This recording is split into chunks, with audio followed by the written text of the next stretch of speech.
Ya, Assalamualaikum warahmatullahi wabarakatuh. Selamat siang semuanya. Selamat datang di acara pengabdian masyarakat kami dengan tema update manajemen klinis dan juga terkait dengan COVID-19 yang kebetulan pada siang hari ini dan juga akhir-akhir ini menjadi topik pembicaraan untuk kita semua. Ya, terima kasih kepada eh, moderator yang sudah membacakan kurikulum vitae dari saya. Saya ingin menyampaikan materinya, izinkan saya share screen terlebih dahulu ya. Oke. Oke. Untuk materinya terkait dengan update manajemen klinis penanganan COVID-19, ini yang akan saya jelaskan adalah terkait dengan standar dari World Health Organization. Uh,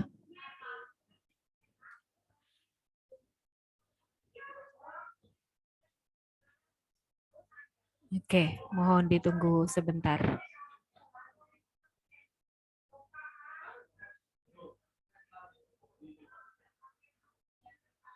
Ya, update manajemen klinis penanganan COVID-19 ini ya. eh ada beberapa komponen penting sebelumnya yang Bapak Ibu ataupun adik-adik di sini harus pahami terkait dengan COVID-19 ya. Sebenarnya apa sih COVID-19 ini? Kalau seandainya menurut World Health Organization, COVID-19 ini adalah salah satu varian penyakit yang bisa dikatakan kalau varian penyakitnya sebenarnya sudah ada ya, cuman yang menjadi trending atau menjadi topik yang baru adalah karena penyebab dari penyakit ini yaitu diakibatkan oleh coronavirus 2 atau SARS-CoV-2 atau COVID-19. Nah, penyakit ini juga merupakan penyakit yang diakibatkan oleh virus, tapi dia mengakibatkan tanda-tanda ya. Jadi pasien yang mengalami ini akan menerima gejala akut terkait dengan sistem respiratorinya dia. Maka dari penyakit COVID-19 ini juga disebut dengan acute respiratory syndrome coronavirus. Okay. Nah, ini bisa menyebabkan gangguan sistem pernafasan, mulai dari gejala yang ringan, mungkin ya, bagi yang daya tahan tubuhnya bagus, misalnya dia muncul gejalanya hampir sama, contohnya seperti flu, hingga infeksi paru-paru seperti pneumonia.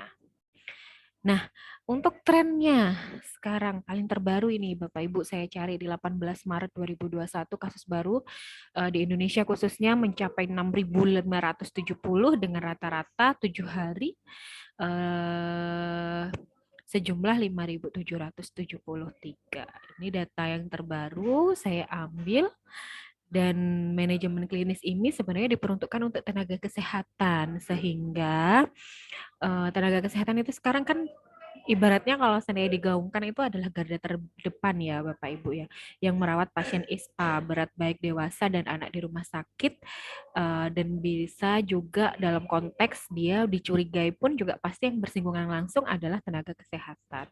Makanya dengan inovasi virus varian baru ini maka pendekatan manajemen klinisnya juga pasti harus baru juga gitu. Jadi variasinya pun juga harus baru juga gitu. Dan tindakan-tindakan keperawatannya pun juga harus baru juga. Nah, di sini karena adik-adik nurse yang sedang profesi ya, karena mungkin ini selama waktu di akademik ini masih belum ada nih penyakit ini ya.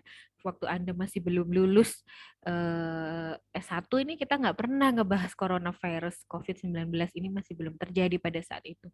Dan ketika adik-adik masuk nurse sekarang harus dihadapkan dengan kondisi pandemi. Maka adik-adik ini harus punya bekal untuk ibaratnya menghadapi sebagai garda terdepan untuk berpartisipasi dengan para senior-senior perawat, teman-teman sejawat tenaga kesehatan lainnya, supaya saling bisa membantu bagaimana sih sebenarnya manajemen atau tindakan-tindakan klinis yang harus dilakukan sama adik-adik supaya tindakan klinis ini tidak merugikan siapapun. Jadi intinya sekarang ya kita ini belajar untuk memanajemen sesuatu supaya adik-adik ini aman untuk diri adik-adik dan juga aman untuk orang-orang sekitarnya yang juga bekerja sama dengan adik-adik. Nah, kalau seandainya dari manajemen klinis ini ada beberapa hal yang menjadi kunci atau menjadi key point dalam memanajemen penyakit COVID ini. Jadi, manajemen klinis ibaratnya kalau seandainya pasien COVID-19 itu datang, maka pasti selalu diawali dengan proses triase, deteksi dini pasien dalam pengawasan COVID-19. Jadi, memang harus sebelum pasien di intrahospital, masih di luar rumah sakit, maka deteksi dini ini merupakan hal yang sangat penting. Proses tracing, proses proses pendeteksian, pembekalan pasien itu sangat penting ya. Jadi pasien ini benar-benar paham kalau seandainya pun mereka ini terinfeksi COVID-19, apakah mereka harus kapan mereka harus mendatangi pelayanan kesehatan, kapan mereka tidak harus mendatangi pelayanan kesehatan. Kalau seandainya memang dia baru gejala ringan, misalnya gitu. Nah, ini harus disadarkan mulai dari sekarang. Nah, sedangkan ada juga yang akan kita pelajari manajemen klinis terkait dengan tata laksana khususnya setelah di intrahospitalnya gitu loh. Karena di intrahospital ini banyak kegiatan yang memang sifatnya tricky. Tricky itu artinya apa? Ada pendekatan-pendekatan secara spesifik yang memang harus kita lakukan. Nah, ada triase deteksi dini pasien kalau seandainya kondisinya dalam pengawasan COVID-19. Ada istilahnya uncomplicated illness atau di digolongkan ya, karena kalau triase itu kan intinya kita mengklaster atau menggolong-golongkan atau mengklasifikasikan bagaimana sih sebenarnya kondisi pasien yang kita hadapi. Jadi ada istilahnya kalau di fase triase ini kita klasifikasikan uncomplicated illness, pasien dengan gejala non-spesifik seperti berdemam, batuk, nyeri tenggorokan, hidung tersumbat, malaise, sakit kepala, dan nyeri otot. Sedangkan perlu waspada pada usia lanjut dan imunokompromis karena gejala yang tanda tidak khas. Lalu selanjutnya adalah pneumonia ringan, di mana pasien dengan pneumonia dan tidak ada tanda pneumonia berat. Anak dengan pneumonia ringan biasanya dia akan ditunjukkan dengan beberapa gejala klinis, biasanya batuk, kesulitan bernafas, dan ditambah dengan adanya proses pernafasan yang sangat cepat. Ya. Nah, kalau seandainya frekuensi nafasnya usianya kurang dari 60 kurang dari 2 bulan dikatakan cepat itu kalau lebih dari 60 kali per menit. Kalau seandainya 2 sampai 11 bulan itu lebih dari 50 kali per menit. 1 sampai 5 tahun itu lebih dari 40 kali per menit dan tidak ada tanda pneumonia berat. Jadi kita triase dia sebagai pneumonia ringan. Nah, selanjutnya bagaimana yang pneumonia berat? Jika dikatakan ya kita triase pasien yang keluar dengan gejala COVID ini, kalau seandainya pasien remaja atau dewasa dengan demam dalam pengawasan infeksi saluran nafas ditambah satu dari frekuensi nafasnya itu lebih dari 30 kali per menit. Lalu muncul juga distres pernafasan, yang kelihatannya berat ya atau saturasi oksigennya kurang dari 90% di udara kamar gitu. Sedangkan kalau pada pasien anak ini lebih detail lagi pemeriksaannya adik-adik. Jadi harus hati-hati misalnya nanti adik-adik ditugaskan di UGD gitu ya atau di bangsal rawat inap COVID. Jadi penanganan triase tanda gejalanya, kondisi manifestasi klinisnya antara orang dewasa dan anak-anak itu sangat berbeda begitu. Jadi ada yang sianosis sentral ya kalau di anak saturasi kurang dari 90%, distres pernafasan berat misalnya ada tanda mendengkur, tarikan dinding dada yang berat ya, otot-otot bantu pernafasannya sudah mulai aktif, tanda pneumonia berat misalnya ketidakmampuan menyusu atau minum, ada tanda letargi. Nah, tanda lainnya kalau seandainya pneumonia yang berat itu adalah adanya tarikan dinding dada. Lalu ada takipnyu. Takipnya pun ini sudah disesuaikan standarnya. Jadi usianya dilihat dari usianya. Dikatakan takipnya kalau usia sekian itu berapa. Nah, di sini udah ada nih ketentuannya. Ya. Lalu diagnosis ini biasanya berdasarkan kondisi klinis diawali dengan hasil pencitraan dada atau rongsen yang dapat menyingkirkan komplikasi. Jadi itu tadi. Nah, yang paling terberat adalah ketika muncul gejala acute respiratory distress syndrome atau ARDS ini. Nah, biasanya onsetnya baru terjadi atau perburukan dalam waktu 1 minggu mulai dari awal gejala muncul ya. Lalu dibutuhkan pencitraan dada, CT scan-nya butuhnya adalah CT scan torak atau USG paru. Penyebab edema, kriteria ARDS pada dewasa seperti ini, kriteria ARDS pada berdasarkan oxygenation index dan oxygenation index menggunakan SpO2 sekian. Jadi benar-benar harus dilihat apakah untuk menentukan pasien mengalami ARDS dengan kriteria-kriteria seperti ini. Nah, atau selanjutnya ada triase pengklasteran yaitu sepsis, di mana ini sudah menunjukkan disfungsi organ yang kondisinya sudah sangat mengancam jiwa. Jadi ada beberapa kategori dalam proses diagnosis. Lalu selanjutnya adalah shock septic, biasanya ditandai dengan turunnya tekanan darah atau hipotensi, demand arterial pressure-nya lebih dari 65 mm air raksa. Lalu pasien anak juga tandanya hipotensi dengan kriteria-kriteria takikardi, bradikardi, dan lain sebagainya, sekaligus dengan juga yang harus kita perhatikan adalah status kesadaran dari si anak. Nah, sedangkan kalau seandainya tata laksana pasien rujukan di rumah sakitnya bagaimana? Ya, terapi suportif dini dan pemantauan. Suplementasi oksigen kita harus pantau terus sambil dilihat target saturasinya harus lebih dari 90%. Sedangkan kalau seandainya pasien COVID-nya ini adalah ibu hamil, maka target saturasinya lebih tinggi, yaitu harus selalu dalam kondisi 92 sampai 95%. Oke. Selanjutnya keadaan darurat anak-anak ya, selama resus tetap terapi oksigen agar saturasinya termaintain di angka lebih dari 94% saturasinya. Puls oximetri itu harus terus Bapak Ibu. Lalu kewaspadaan alat bantu ya. Ini biasanya juga kita yang harus memaintain gitu. Kadangkala alat bantu yang sering dialami kalau seandainya di klinis tuh alat bantunya banyak yang nggak cukup, makanya kita harus memaintain bagaimana sih penggunaan prioritas penggunaan alat bantu sesuai dengan triase itu tadi Bapak Ibu. Jadi kelihayan adik-adik di sini untuk menilai triase kondisi COVID itu sangat harus teruji dengan banyaknya kasus harian yang sudah makin banyak, sedangkan alat-alat yang digunakan jumlahnya terbatas. Fasilitas-fasilitas yang harus digunakan sangat terbatas. Maka mau nggak mau pasti kita harus menggunakan klasifikasi triase itu tadi, dilihat dengan tanda gejala klinisnya supaya kita bisa memprioritaskan mana yang harus saya utamakan untuk menggunakan alat bantu. Ya, selanjutnya adalah cairan. Gitu.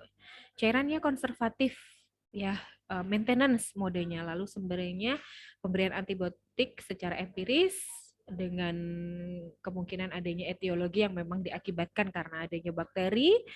Nah, jadi biasanya walaupun COVID ini dia disebabkan oleh virus, tapi alasan pemberian antibiotik biasanya secara empiris dikarenakan ada tanda gejala manifestasi klinis dari si pasien yang menunjukkan bahwa dia terinfeksi oleh bakteri. Maka biasanya pun juga perawat harus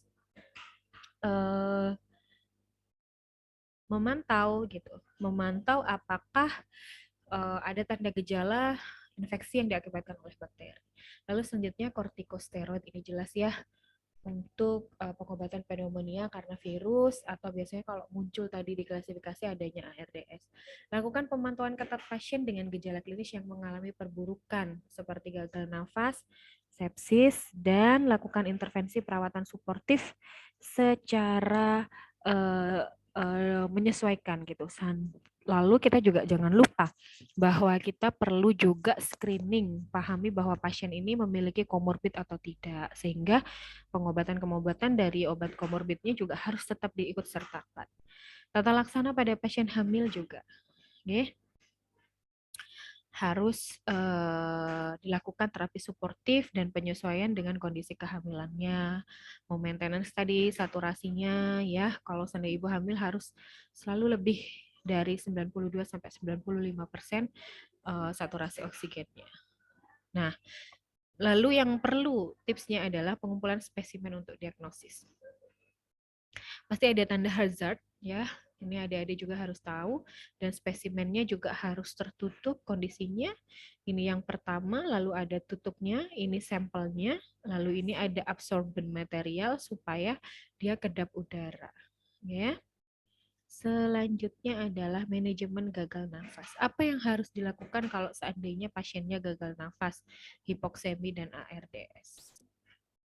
Mengalami gagal nafas hipoksemi ketika pasien dengan distres pernafasan mengalami kegagalan terapi oksigen standar 10 sampai 15 liter per menit. Kalau nggak cukup, berarti harus dinaikkan untuk menggunakan HFNO atau High Flow Nasal Oxygen, atau diganti dengan NIV yaitu ventilasi non-invasif atau non-invasive ventilation bagi pasien gagal nafas yang disertai dengan hipoksemi tertentu, dan pasien tersebut harus dipantau ketat untuk menilai terjadi perburukan klinisnya. Intubasi endotrakeal kalau seandainya dilakukan oleh petugas pelatih pengalaman dengan memperhatikan kewaspadaan transmisi airborne-nya, jadi pastikan Anda menggunakan APD yang lengkap. Lalu selanjutnya pada pasien ARDS berat, lakukan ventilasi dengan prone position lebih dari 12 jam per hari.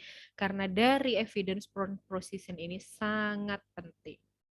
Nah, kalau seandainya Anda lihat prone position seperti ini ya, jadi posisinya adalah dia tengkurap dengan memperhatikan aliran ventilatornya tidak terganggu, karena dilihat prone position ini bisa menguntungkan perbaikan kondisi klinis bagi pasien ARDS. Manajemen cairan konservatif kalau ARDS juga tetap sama ya, tapi juga harus melihat bahwa cairan konservatif ini dipastikan bahwa tidak ada hipoperfusi jaringan. Jadi jaringan-jaringan pada pasien masih bagus, maka tetap menggunakan cairan konservatif atau cairan maintenance seperti biasanya. Hindari terputusnya hubungan ventilasi mekanik dengan pasien karena dapat mengakibatkan hilangnya PEP dan atelektasis. Gunakan sistem closed suction, jadi tidak diperuntukkan open method ya, suctionnya ya, karena untuk menurunkan transmisi airborne disease dari alasan airborne disease tadi. PEP apa? Positive and expiratory pressure. Ini bergantung dengan alat ventilator mekanisnya. Nah, ini adalah teknik closed section. Jadi meminimalisir ininya semuanya terbungkus ya. Jadi modelnya adalah model closed suction. Ini adalah ET. Nah, manajemen shocknya yang harus dilakukan kalau terjadi shock septik, kenali tanda gejala shock. Hipotensi, kalau mean arterial pressure-nya sudah lebih dari 65 mm air raksa. Anak terjadi perubahan status mental, heart rate-nya lebih dari 150 kali pada anak dan heart rate lebih dari 160 kali pada bayi. Manajemen shock septik, resusitasi shock septik pada dewasa, cairan kristaloid isotonik ya diberikan dengan acuan 30 mili per kilogram berat badan. Lalu kalau pada anak-anak diberikan bolus cepat 20 mili per kilogram berat badan, kemudian ditingkatkan hingga 40 sampai 60 mili kilogram berat badan dalam 1 jam pertama. Dilarang untuk menggunakan kristaloid hipotonik. Nah, resusitasi cairan dapat mengakibatkan kelebihan cairan dan dakan nafas. Jika tidak ada respon terhadap pemberian cairan, apa yang harus kita lakukan? Maka kurangi atau hentikan pemberian cairan. Untuk melihat apakah cairan ini ada kelebihan apa enggak, biasanya dari mana?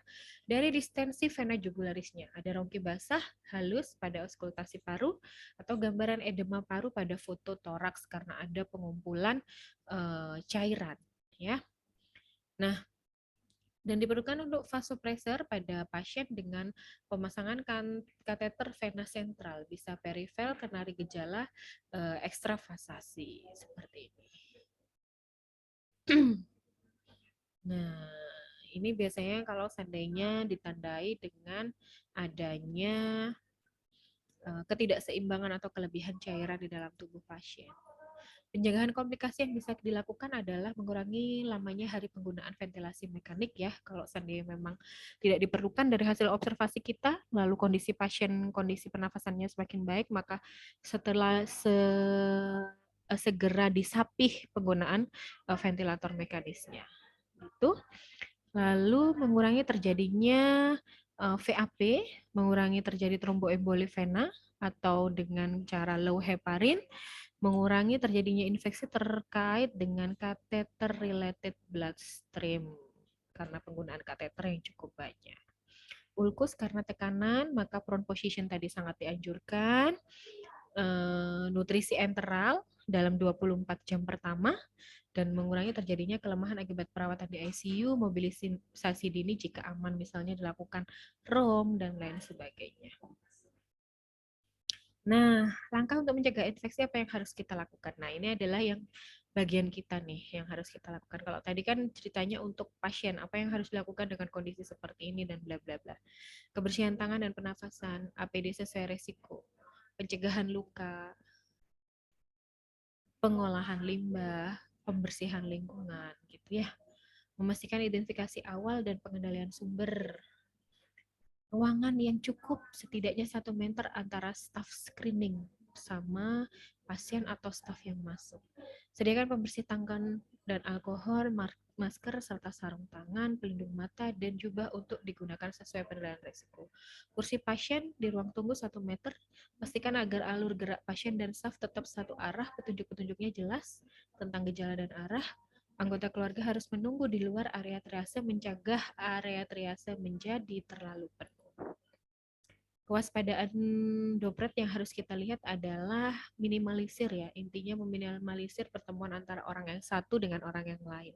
Dan sangat terbatas untuk kita melakukan kontak dengan pasien seterbatas mungkin. Dan tunjuk tim petugas kesehatan terampil khusus yang akan memberikan perawatan kepada pasien, terkhususnya bagi kasus konfirmasi untuk menjaga kesinambungan, pencegahan, dan pengendaliannya. Dengan kamar tinggal, dilarang untuk menggosok-gosok mata, lalu menggunakan alat yang disposable, tidak di steril ulang, lalu hindari membawa dan memindahkan pasien keluar dari ruangan atau daerah isolasi kecuali diperlukan secara medis, dan pastikan bahwa petugas kesehatan yang membawa atau mengangkut pasien harus menggunakan APD yang terstandar. Permukaan peralatan tempat tidur, ya, bed making, lalu semua orang yang masuk ke kamar harus dicatat untuk memudahkan proses tracing. Jadi selain dari manajemen pasien, lalu alat pelindungan diri untuk perawat, itu juga orang-orang yang datang pada saat melakukan kunjungan, biasanya keluarga inti itu pun juga harus dicatat betul siapa yang keluar masuk untuk memudahkan tracing. Nah, ini resusi jantung paru saya rasa sudah ada step by step-nya ya. Bagi pasien COVID-19, jangan ada tindakan mood to mood, lalu gunakan abu bag, jadi tidak langsung ada kontak langsung, dan resusitasinya menggunakan alat, biasanya. Selanjutnya juga gunakan APD, jangan sampai tidak menggunakan APD. Intervensi jalan nafas pun juga Anda harus menggunakan penutup APD yang untuk meminimalisir kontak airborne dengan pasien. Identifikasi penyebab reversible dan rencana post resusitasi, bersihkan dan dekontaminasi area dari pasien, lepas APD dan buang clinical waste di tempatnya secara baik. Jangan lupa cuci tangan selalu setiap akan atau setelah prosedur dengan pasien sesuai dengan ketentuan cuci tangan saat-saat kapan kita harus bercuci tangan. Mungkin itu dari saya. Ada yang mau ditanyakan?